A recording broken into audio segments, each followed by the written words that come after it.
just so I can make sure that everything is good. So again, it basically, this is just for our, not just, but it will be put on our website at some point when I do like edits and whatever. But the main thing is so that it's a training tool for our volunteers and our staff. And more of awareness and yeah, awareness. So they have an understanding of the people that we serve, basically, you know. Yeah, and I think it will go well. We did one already with Alfonso Braggs of the NAACP to address. Okay, cool. Yeah, so he helped with the Black community conversation, and we're titling this as conversations within, ours would be the Native Hawaiian community. Mm-hmm. And then yeah, and then I already sent you the questions already. So it'll be pretty much along those lines. I won't, hopefully I don't deviate too much, but at least it's recorded, and if there's anything that you're uncomfortable with, we can always cut it out. Okay, cool. Yeah, I know, and I feel like you're pro. You've been doing this like forever. No, I mean, Zoom, like I think I live on Zoom now. Like, I don't know what real people look like anymore. I you know, that I had to go check up on a program that I was closing out with Ahakani, and I didn't know how to interact with people, like social. I'm just socially awkward now, and I'm like, I don't know what to do. Like, yeah, I don't know how to interact with people at all. Some people want to hug, some people, and then I'm like, I gotta be mindful because I'm gonna be around grandma, like, you know, stuff like that. Yeah. Right. Yeah. I feel you. Yeah. Yeah. Anyway. Okay. So, you ready? Shall we just jump right into it? I think so. Yeah. Yeah. I really want to try to keep it as a conversation. I don't want to be too formal, but because we are going to be showcasing it, right, to our volunteers, and I don't want it to feel like it's a lecture and like you don't know this, but more of like, oh, spark the conversation. Yeah. Yeah, yeah. Cool. Yeah. Okay. And I know you guys have been doing a lot of advocacy for us, I meaning the homeless population. I saw the letter that went out recently for police, and that's so awesome. So that was a sidebar. Mahalo for that. And I think yeah. Yeah. Okay. So let's start with the formal. Sorry, I'm really bad at this. This is so weird for me. No, it's cool. It's cool. Okay. We're just talking story. Yeah. Well, can we start off with, do you mind just doing a short introduction of yourself and whatever you want to share about you? Who you are.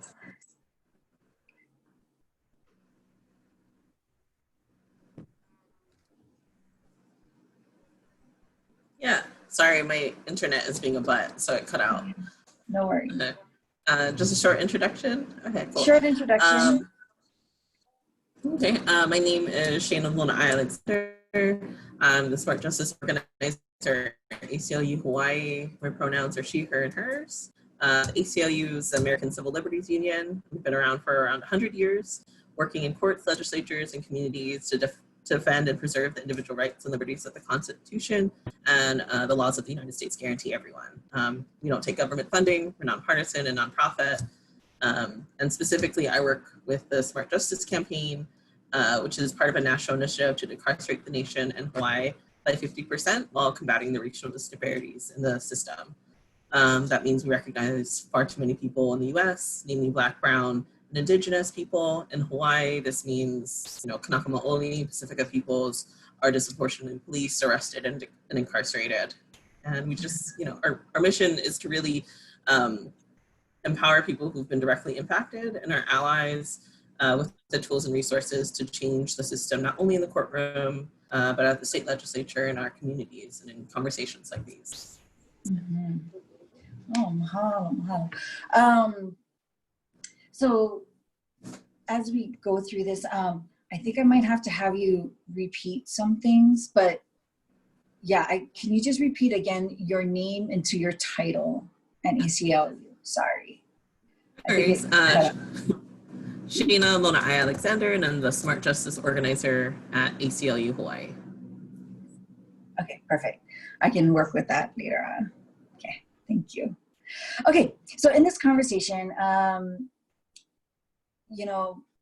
from my way of learning and or how I've been taught, is we always reflect on our past, so we understand the present, and then we can move towards the future. So could you just provide us with a little bit of history or whatever you can provide us as far as what you've seen as far as racial injustice in the system that has affected our homeless population? And then I know you're tied to incarceration, so you can even include that in your introduction of our history of systemic injustice. Definitely. I think that as a community, especially with all the BLM things coming up, Black Lives Matter protests and rallies, that a lot of us are starting to have a conversation about who the state is policing and the way that racism and classism and gender and violence against women has historically shaped the way the criminal legal system operates, right? Like how it harms people of low income backgrounds, all of that. I think especially, in Hawaii, I grew up in Hawaii, I'm born and raised in Hawaii on Oahu. And, we're surrounded by the myth of social cohesion because we're a melting pot. We live in a literal paradise where racism doesn't exist. And I know that that's not true. As a kid growing up in Hawaii, like a lot of folks, I was taught about the numerous immigrants of color from the Pacific, from Asia, from South America, who sought work in the sugarcane and pineapple plantations, and that made the Hawaiian Kingdom to be one of the most diverse nations in the world. I grew up with these stories of hardworking immigrants and families, and the families that they built, the recipes that they shared, how pigeon was created, and all of this, resonates with me because those are the stories of my ancestors. This resilience and heritage is something that I think we should all be proud of. But I don't think that we hear and talk enough about how white supremacy has dictated the way that people of color were segregated into classes of people. That Lunas and overseers were often white and the owners were white, that Filipinos, Hawaiians, and dark-skinned Pacifica people were often paid less and had poor working conditions compared to, Japanese and white workers. And I also think about how, growing up, I didn't have conversations about how sugar plantations, like the plantations that we saw here, were often worked by enslaved people across the globe. Before and during the overthrow, white wealthy business owners in Hawaii would spread a lot of anti-Blackness and racism through church pews and leaflets and, the press, comparing Native Hawaiians and Pacifica people to Black Africans and to Black people in the US, right? And they relied heavily on everyone's fears and stereotypes of Black people so that people of color, all these immigrants, would do everything they can to not be perceived as Black, so that Hawaiians would do everything that we could to not be perceived as Black and wouldn't build community or solidarity with each other. And I think today how this plays a part is this anti-Blackness, this racism has seeped its way into public consciousness in a profound way that there's that veneer still of this is a post-racial paradise, but it doesn't work. It still plays the same way in our systems, the way that they operate, like our criminal legal system, the way that poverty plays a place. In 2011, Charles Lawrence published Local Kind Implicit Biases, and he wrote how Native Hawaiians and Pacific Islanders are stereotyped as being hypermasculine and savage and warrior-like. And like that, that's the history of Hawaii. So when institutions like policing, like elections, like our government were set up when Hawaii was a state, many were operating under this like foundation of fear and stereotypes around race, around Native Hawaiians, around Pacifica peoples, right? And how it like dictated how everything from like how people of color are to be treated, from everything to how much wealth and land and bodily autonomy we had a right to, right? Like laws were created specifically that like if you participated in Native Hawaiian petitions or protests, you could not then own land. So I think that plays a part for how now we live, right? Where there's this stratification of wealthy and those who are houseless and those who are struggling paycheck to paycheck. And we have to reconcile that history. Right. Yeah. Definitely. Yeah. Oh, yeah. Of course, that hits home to me. Do you have a little bit of history on the splintered paddle law? Could you share a little bit about that? Yeah, you know, the splintered paddle law. If anything. Either. Yeah. Well, it's codified in the state constitution. It's part of the it's part of the constitution. You know, it was first codified in the Hawaiian Kingdom's constitution. So it's the law that says that people have the right to be unharassed in Hawaii. It started off with King Kamehameha, hurting, I think it was like a local fisherman who, and it doesn't make sense to engage in war with folks or engage in violence and harm folks who are not part of any sort of war game, right? Or any part of actually perpetuating harm against another community. So like this right that we all have to be unharassed on our streets, to be unharassed by those who hold power and authority. I don't think that we're in that place yet. I think that we have so much work to do to make that real. I think the most egregious ways that we violate the law of the splintered paddle is, through the city sweeps, or I think we should call them evictions because we are evicting people. They are. I don't believe that. For one, I don't believe that Native Hawaiians should ever be houseless or homeless in their homeland. And like that goes against the direct, like those are values that we should be upholding. But instead we have like lie bans that literally evict people from where they're trying to find community and where they're trying to find shelter. It makes it harder for service providers to then track people. So yeah. Yeah. Thank you so much for reminding me. I saw that. I knew about it, a long time ago when I was studying, and then you forget about it until real life things happen in front of you and you're like, yeah, it sparked a memory. So thank you so much for that. And hopefully we do get to a point where we can actually abide by our foundational rules that our elite had set. But until then, we'll have these conversations so that people can be more aware, especially those that we service in our social service sector. Wanted to know, what were your experiences of inequality, or I know you're so deep into it. Anything you can share as far as your experiences in inequality, or any kind of, you're in it, so I'm sure you see it, whatever you can share. I think that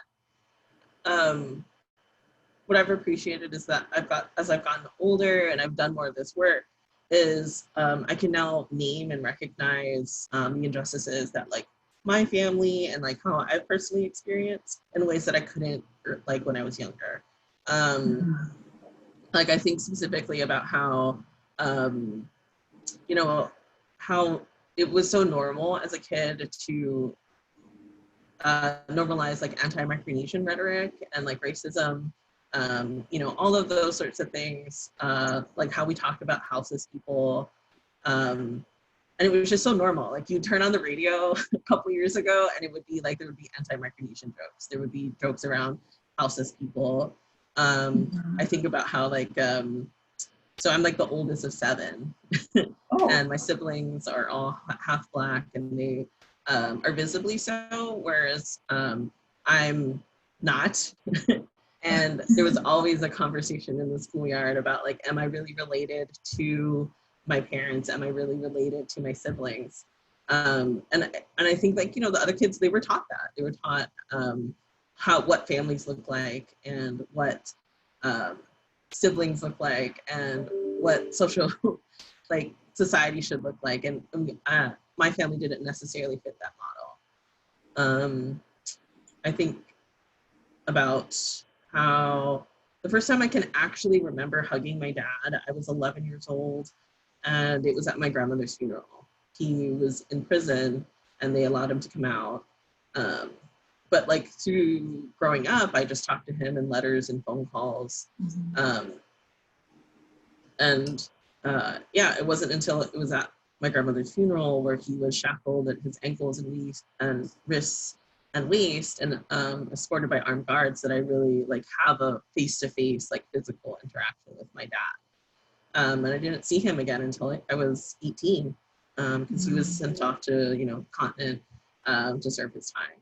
And I think that's true, like incarceration hits so many areas. Like my dad's Black and Native Hawaiian, right? Like he grew up in Wahiawa, and I through my work I meet a lot of folks who've been incarcerated, been houseless, and they know my family, they know my dad.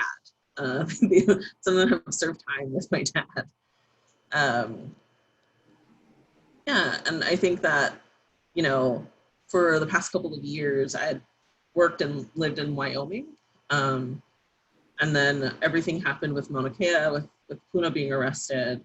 And I, you know, from there I started to just, it was so impactful for me to see Native Hawaiians being arrested like that and a militarized police force being used to protect property over people. That to me was like just a profound injustice. I think it was unjust the way that like the state continues to handle and separate families like mine. So last year I, you know, started to learn that, you know, over 40% of those who are incarcerated are Kanaka, that like 5% are Black. My dad is both. The number of women incarcerated continues to rise. And then that, you know, Hawaii's jails and prisons are overcrowded and unsanitary and unsafe and inhumane. I learned that some people still believe in tough and crime. You know, and I was thinking about all these things because this is what the Kapuna who are arrested on Mauna Kea are going to be facing if they are to be, you know, prosecuted to the fullest extent. And so many people who participated in demonstrations like Kuhuku. So I wanted to come home and talk about like the carceral system specifically and like share the story of my dad and share like, this doesn't need to be the story anymore of Native Hawaiians in our land. This doesn't need to be the story of anyone in Hawaii. So yeah, like those are kind of the injustices I think I think of. Right. Yeah, that's beautiful. I mean, it's a good, and me too, as I get older, I'm getting more open-minded on certain things because a lot of times things were normal. We treated people the way we did because, like you said, we're a melting pot and, you know, we made fun of everybody. So therefore we thought it was not being racist. Yeah. But, you know, as we get older and we learn, it's definitely been a learned and taught experience. Yeah, go ahead. Just like one of the things that was helpful for me to kind of reconcile is that the kind of like casual racism that I grew up with, it wasn't on accident, right? Like it was people in power saying, yes, like create these lines against each other, because then when times of like disaster or times of violence, you know, I think of Native Hawaiians being incarcerated so disproportionately, that is an act of violence. It's harder for everyone to come around and like, you know, provide aid, to like come together as a community because we're so divided around, these sorts of things. And I think it's a way, so when we like think about it, like, oh, actually, I'm not going to engage in that behavior anymore, because anytime that shit goes down, I want someone to come to my aid, because Right. I will come to their aid. You know, like whenever there's a hurricane or whenever there's anything or earthquake, we're always quick to jump to people's aid. But we got to do it in these instances as well. Yeah. Can you reiterate that point one more time about it's not by accident? And, yeah. I think that, so it goes to how I say this, like, white supremacy is foreign to Hawaii. It's a value system. It's a way of looking at the world that was brought here. And it's not by accident that we like make jokes or are blind to systems that hurt people of color, that hurt Native Hawaiians. It's not by accident that there are folks who created structures to make it so that we see each other as enemies instead of as friends and as family. Yeah. And this is true across the Pacific. Right. Yeah. Like even how we call each other, like Micronesian, Polynesian, and Melanesian, was created by a French guy who had never even been to the Pacific. So like it was brought here, and we have to like unlearn that. Yeah. And then again, that's why it's so important to know our history, right? And then what our countries are built upon. So we surveyed our volunteers, and they wanted to know, how do we build trust with other ethnicities that aren't what they are, or they have really little interactions with other ethnicities that we serve.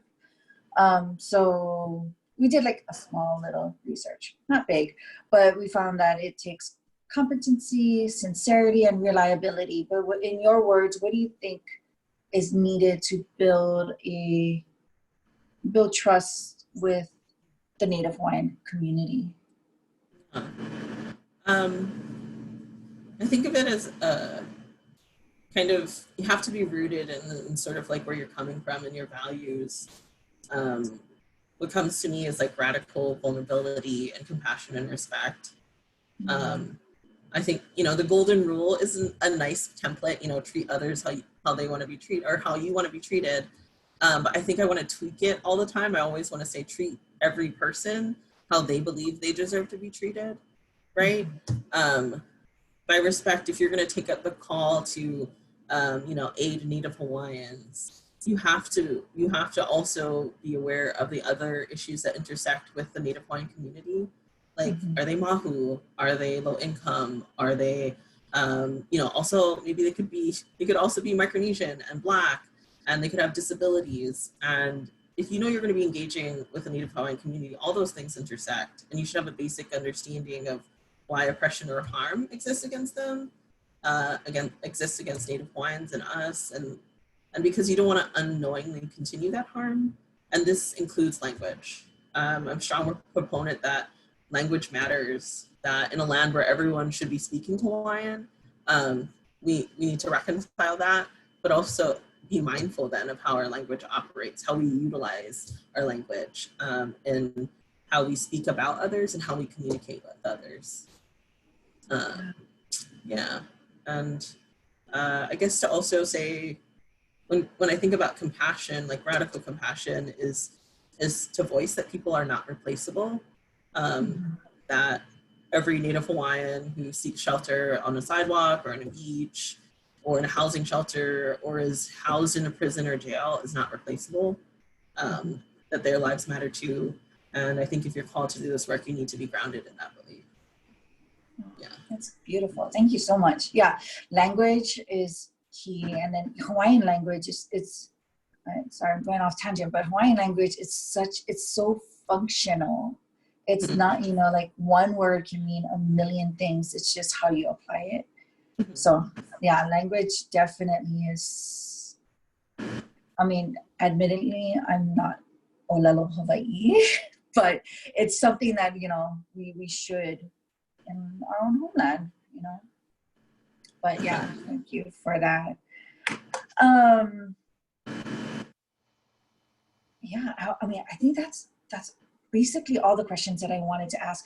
But can you provide us with a little more resources, if you know of any, on like how can one become more educated in Native Hawaiian population, how they can, you know, reach out and help with even ACLU issues, and because ultimately what you guys do really does help what we do here as a service organization. Oh, I know. And then if you can repeat the 2011 author who you had mentioned earlier. Yeah. So any resources that you can provide so our volunteers can look it up and or even get engaged with. Yeah. So it's Charles Lawrence. It was published in 2011. It's called Local Kind Implicit Biases. It's a really great resource. It's kind of like, it goes into the weeds of, you know, like the data and stuff, but also into a lot of the history.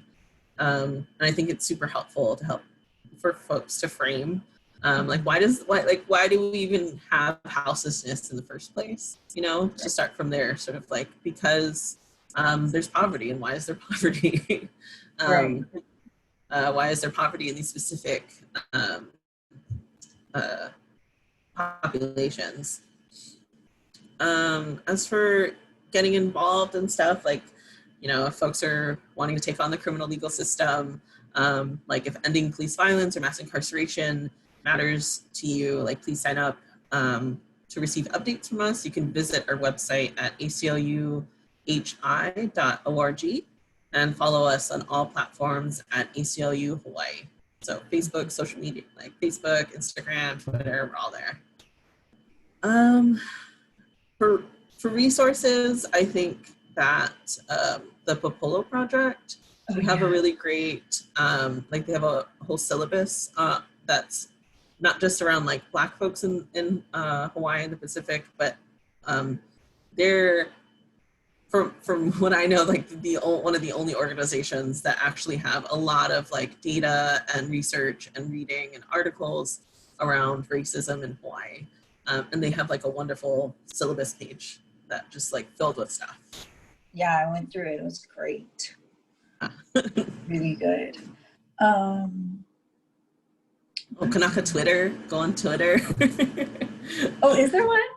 Yeah, so there's like, it's called, there's a whole Native Hawaiian community of folks who are here in Hawaii and like all throughout the world who are Native Hawaiian, and we all like talk to each other on Twitter. It's really great. It's like hashtag Kanaka Twitter, and you can get hooked up with so many different people and different perspectives, and I think that's really helpful. Yeah. Yeah, I need to get on Twitter. Yeah, I haven't done it. I haven't done that yet. That's one platform I haven't gotten into, but I know it's really useful and a lot of people use it as a platform for communication. Is there anything else you would want to share, or anything else? I mean, I guess when I think of also in like trying to build trust with Native Hawaiians, I think you need to at times kind of like step back, right? Like, and start shifting from a place of charity to mutual aid. That when you help, when you provide aid to Native Hawaiians, that uplifts everybody. Charity is vertical, but mutual aid is horizontal in terms of power. Like, you need to center those who, if you're doing some sort of work where you're providing aid, center those who are most impacted by whatever that issue is, and work in solidarity and not for, right? Like, listen, like honestly sit down and listen and build a relationship. And once you, and don't tell people what they need, listen to them about what they believe they need. And then go from there. And I think then you'll have just such a stronger connection and a place of understanding to operate from. I love that, mutual aid rather than charity. Yeah, step back, right, and just review Oh, I love that. I've never heard it in that sense. Yeah. I know Hawaii People's Fund always says change, not charity. Mhm. Yeah, I love that. I love the mutual aid. Yeah. Yeah. And that's true, because we don't want to get stuck. I mean, as a service provider, you know, sometimes we work with a bunch of different congregations, and we do not want to be perceived as like white savior complex, because that's not what we do, you know, and that's not our intent. So yeah, Yeah. definitely taking a step back and then reevaluating, understanding, having the conversation, and listening and not Yeah. assuming. Yeah. Yeah, this has been amazing. Thank you so much. You're amazing. I just, Oh. it's been so much fun. So one of the, another like off-centered question, just when somebody comes to your home, what is your, what do you do to welcome somebody into your home? You buy sides, ask them to take off their shoes. Like, I mean, offer them food or snacks or drinks and make themselves home. Yeah. The standard. Yeah. Yeah. Yeah. And then what would you say is your, do you have a family like tradition? Like holiday tradition or Well, like a meal tradition. Do you guys do any family meal traditions? yeah, like we do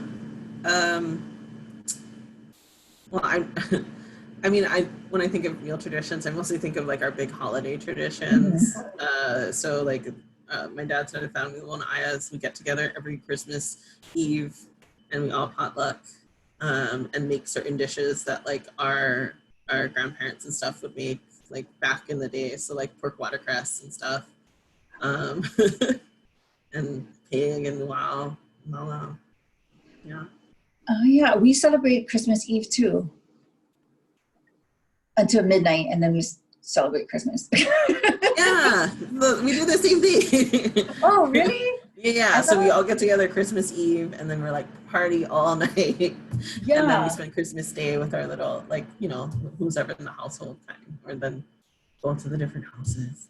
Right. Oh, It's always that's like us in, too. Oh, yeah, interesting. I wasn't sure. I just like to see how